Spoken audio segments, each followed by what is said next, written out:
Welcome back to Mind Waves. In this episode, we will talk about something that happens in almost every relationship at home, at work, or even with friends. It's called the Karpman Drama Triangle. This idea explains how people get stuck in emotional games where everyone feels hurt and no one wins. You might not know the name, but you've probably lived it many times. Maybe you tried to help someone and ended up feeling used. Maybe you blamed someone and felt bad after. Or maybe you felt like a victim, waiting for someone to save you. Today, we will look at what the triangle is, how it works, and how to escape it. For the part one, we're gonna talk about three rules. The drama triangle has three rules: the victim, the risker, and the persecutor. Each role plays a part in keeping the drama alive. The first one is the victim. The victim feels powerless. They often think nothing works or people always hurt me. They believe life is unfair and that others are responsible for their pain. The victim wants sympathy and attention, not really a solution. Second, the risker. The risker wants to save people. They say things like, "Don't worry, I will fix it for you." They believe they are helping, but they often do too much. This makes the victim depend on them even more. And when the risker gets tired, they start to feel like the victim too.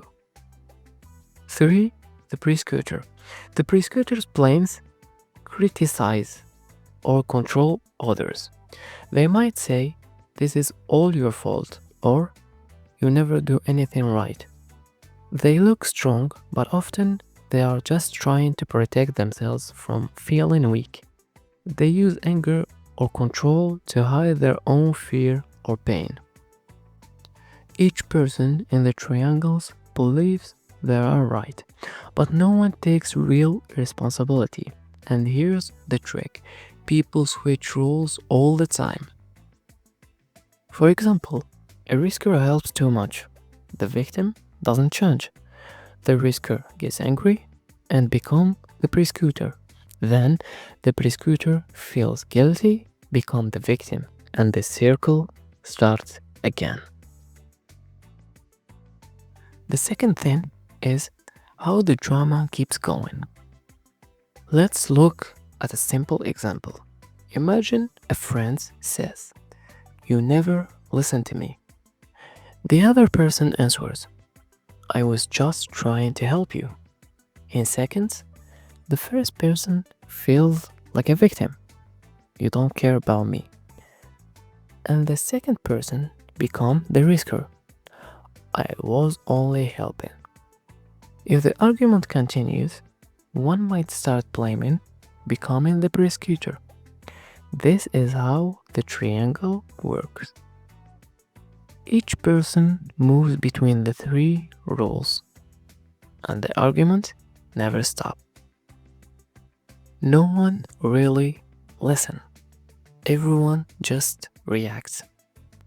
The more we stay in the triangle, the more we feel stuck, tired, and misunderstood. The third thing is how to escape the triangle. The good news is you can escape it, but first you have to see it.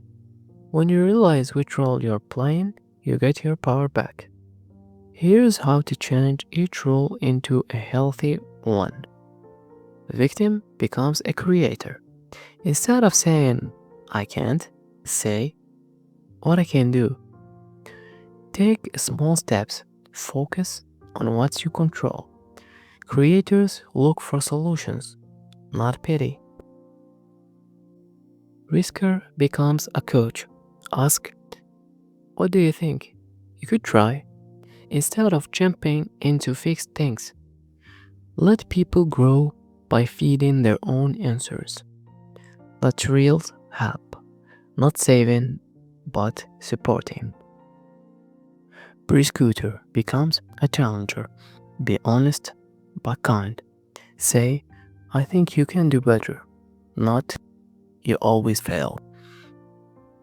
Push others to grow, not to feel small. When you step out of the triangle, you stop fighting and start connecting. And the last thing is reflection and closing. Now, take a moment and think. Which role do you usually play? Are you the helper, the blamer, or the one who feels like nothing ever works? Next time you're in an argument, pause and ask yourself, am I inside the triangle right now? That question alone can change everything. Because when you see the pattern, you don't have to play the same role anymore. Thank you for listening to Mind Waves. If you like this episode, share it with someone who might need it. And remember, understanding yourself is the first step to real change.